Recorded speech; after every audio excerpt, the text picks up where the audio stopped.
Well, gridlock in Washington, D.C. has not eased the fears of Louisiana farmers who are facing complicated changes to the nation's seasonal farm worker program right now.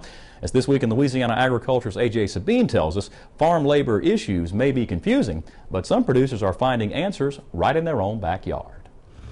It's a busy harvest for these temporary ag workers. Keeping them on the job could get more expensive if their bosses don't keep up with changes to the H-2A program. In Lafayette, farmers and ranchers have plenty of questions for farm labor consultant Dan Bremer as he explains changes to the U.S. Department of Labor's temporary agricultural worker program. Ag producers depend on the H-2A program because local workers are scarce. Bremer, who is an expert on H-2A program rules, says new changes to the rules have made the program more complicated. The state will have to get everybody's paperwork prior to the federal government getting it, and they'll have to look at it to make sure the wages are correct, to make sure that the crops that they're harvesting are normal crops to be harvested in that area. So they have a lot of things to look at your piece rates. If you're going to pay that, the state would have to approve all that. Despite lots of note-taking and plenty of good information, questions remained. Some producers weren't sure about rules for hiring domestic workers after available openings have been filled by immigrant workers. Bremer explains. Give an opportunity to the local and domestic workers who want it. You know, you may not think they can do it, but many have proved that they can, and they're excellent workers. And unfortunately, we have a high unemployment rate right now. And with that, there's a lot of people looking for work.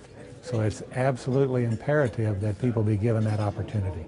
Sugar producer Mike Belasson uses H-2A drivers to move his cane to the mill.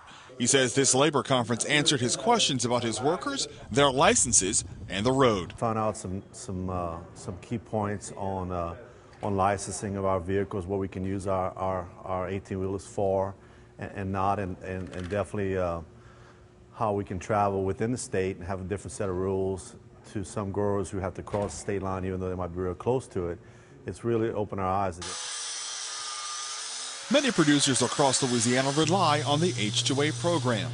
Understanding the complex nature of immigrant labor programs is critical to young farmers like Matthew Davenport, who have come to this labor conference to stay legal and ultimately stay in business. It's hard because to get the right answers, you have to go many different places to get help. There's no right answer when it comes to this. It's a very gray area. In Lafayette, I'm A.J. Sabine for This Week in Louisiana Agriculture. New rules for the H-2A program include single wage rates for all temporary ag workers, extension for U.S. worker referrals, and finally, employers will now be responsible for all fees incurred by temporary ag workers. Those changes take effect March 15th.